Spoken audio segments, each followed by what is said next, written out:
Welcome back to the next Total Tactics test in the series. Now, the last 2 weeks we have focused on strikerless tactics, which, in my opinion, are a big part of the winter update metagame going forward. But today we've carried a different trend over from last week. So instead of strikerless this week, we are still five at the back, but we have gone for a slightly more traditional shape, but a shape that you should be familiar with from FM22 when we also did a video on this shape. So it is a 5-2-1-2, but it is slightly asymmetric, and there is a DM instead of two CMs, so maybe it's more like a 3-3-1-1-2. You get the picture, but my point is that it is still five at the back, and it utilizes a target forward. So let's take a look at some more of the details of this tactic and kind of sell you on it a little bit. So let's take a look at the tactic.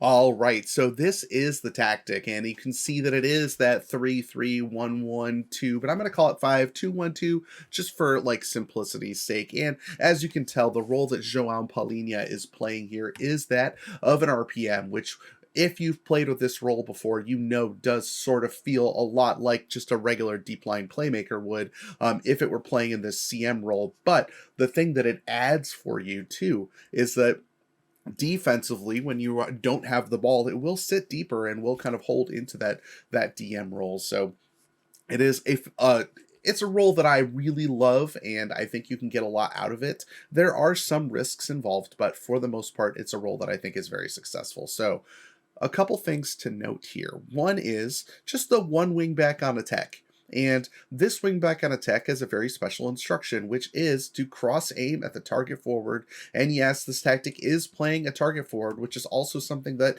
you don't see on the channel very often, but something I did want to play around with. So again, we've maintained the balance mentality.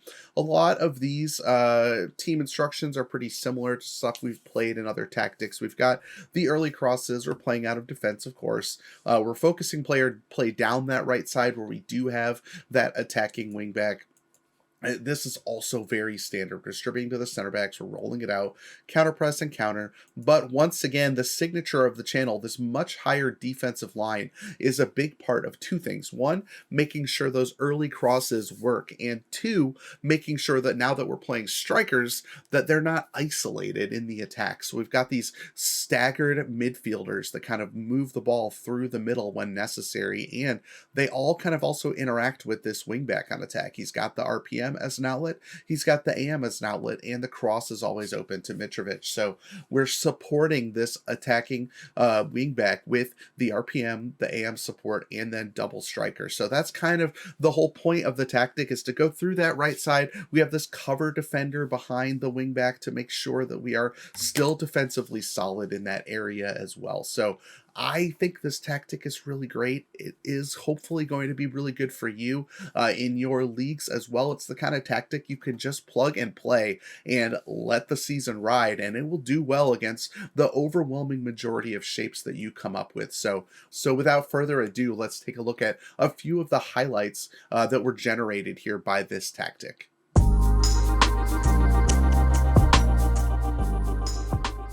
All right, so we're going to start this highlight all the way back from the goalkeeper with this distribution, and what I want you to look at is the focus play down the right and the available passes that all of the players on the right side have for each other, especially Ricardo Pereira, and where this goal kind of builds out of. So this is the one thing about this tactic, right? It does tilt to one side. So let's watch how it starts with Kobel from Dortmund just hitting it long, and then Paulista wins this header and then just has the RPM there in space, who finds Malinovsky, who immediately, with that high tempo movement, recycles it out here wide and right to space. So Pereira's got a little bit of pace, so he beats his man for pace.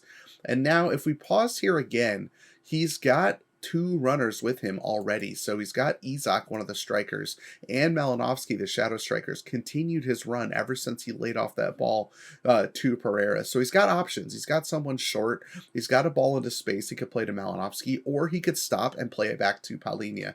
So that's the whole point of the tactic here, is to make sure we're supporting that right wing back. So he plays it to Isak, and now Isak, and now Isak has also a pass through to Malinowski potentially here, and he could play it back to Palhinha, but he also has that target forward on attack, holding his position, waiting for that entry pass from Isak, which is the choice that Isak makes. The diagonal here is just perfectly weighted beyond the defender, and then Mitrovic is there to attack. But the point isn't necessarily the finish. The point of the goal is the right-sided build-up and the passing options that were there for that wing-back that the offense kind of flows through.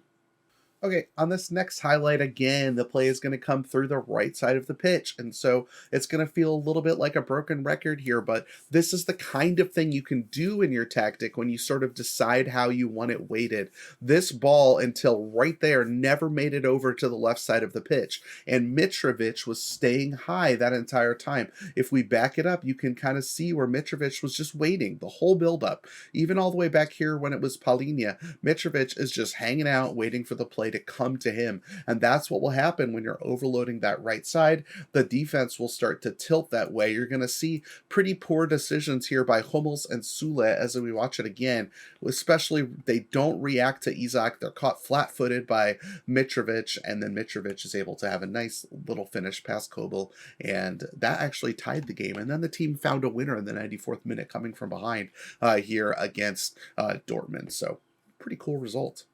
All right, before you feel like the tactic is a one-trick pony, it can score goals down the left as well.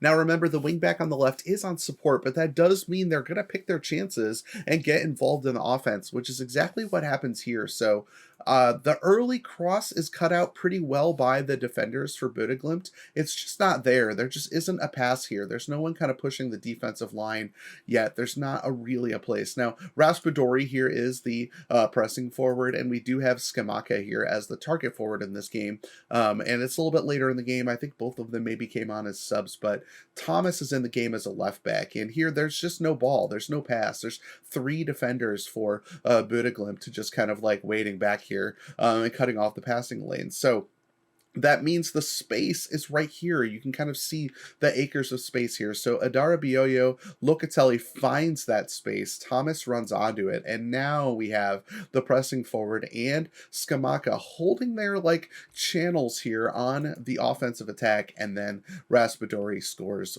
super well. So one of the things is you are going to see runners in that correct position. And in almost every highlight, the other two highlights, I should say, Isak playing in that right-sided striker role was dropping back to facilitate the play.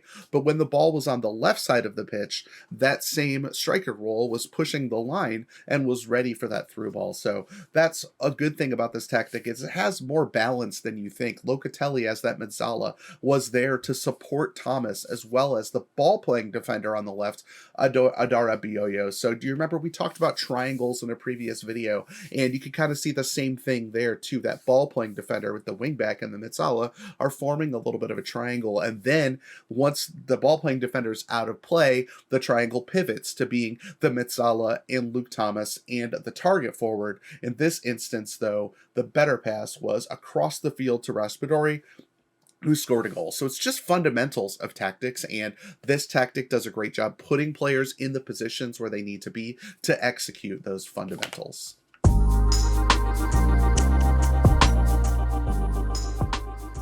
All right, I got some results for you. So we haven't won every league yet. That's just not something I've been able to accomplish, but we have won 3 of them today. And we also finished 6th in the Elite League, which I think is actually pretty decent. And we did so with the second highest goal difference in the entire league. We are only 10 points off of second place, and I think we got a little bit unlucky to not be much higher in the standings in the Elite League. With that +9, that's 5 goals better than Bayern was. PSG ran away with the league this season, 18 points clear of Bayern, but honestly, like, we had a better goal difference than Liverpool did, right? A couple extra draws in here. We tied for the most draws in the division. We could have easily been sitting 4th and maybe even 3rd without too much of a luck change on the season. And one of those luck changes that you'll see later is Mitrovic missed a lot of time in the Elite League. So that maybe has a little bit to do with a little bit of a drop off off in the performance, although Skamaka is pretty good as well, so it shouldn't have that big of an effect. So in that Elite League, you have just seen the results. In the Balance League, a very strong performance of 84 points, winning the division, going away over Inter, and a very impressive 69 goal difference. Nice, right? And in the Average League, 75 points for a win there. And we did win the Underdog League as well, but let's go into a little bit more of the details here quickly. So in the Elite League, we scored 68 goals, which was second only to PSG's 74, which I think is very impressive. And PSG themselves only scored 3 goals against us, which is kind of bonkers. The problem maybe a little bit was this 59 goals conceded, but if you look into the numbers, obviously the defense at Bayern was worse, the defense at Barcelona was worse, the defense here at Liverpool is roughly the same, but then you see a bunch more too. So in the division, we also played really good defensively. So I think this tactic was a little bit unlucky not to finish higher, and you can see there was some red at the end of the season that maybe a little bit of a dip in form late kind of hurt the team. So let's take a look at the balance peripherals. 106 goals scored, almost a goal a game allowed. Only Inter had a better defense, but obviously they're sacrificing a lot of offense to get to that number. We did not.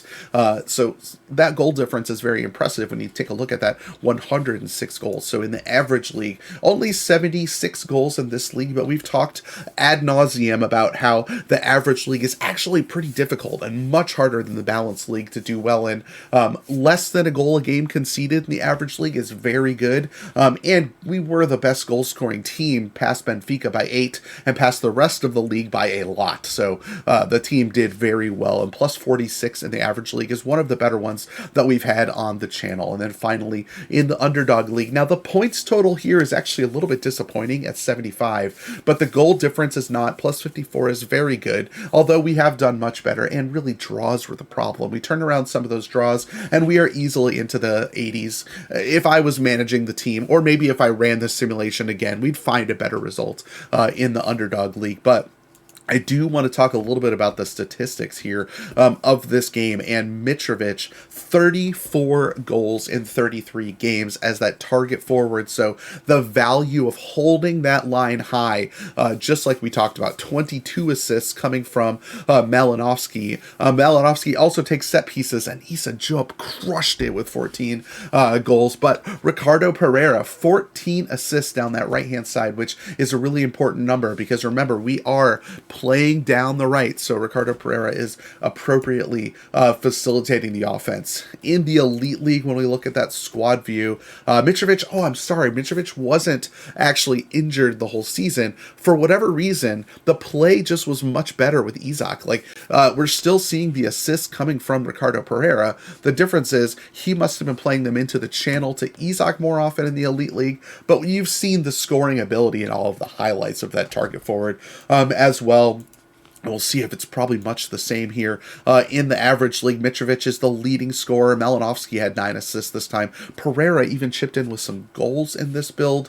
So lots of offense coming through that right side. Lots of offense coming through that target forward, and it's a really impressive role. So if you enjoyed today's video, make sure you give it a like and comment down below. I am working on a more defensive tactic for next week. It probably won't be low block because I've just convinced the low block instruction is awful, but we will try things like lower defensive line, a defensive mentality, and see how we can do in the tactics tester. So pay attention to that. Make sure you sub to the channel and you'll get notifications for that video when it is done. So until then, get involved in the Discord, join the Patreon. All the links are down below. You can download this tactic and the testing file as well from the Dropbox folder linked below, and there's plenty of more resources on the Discord for you to also be involved. I hope I see you there, but until next time, enjoy your tactic testing, and hopefully you find the best tactic you can for your save.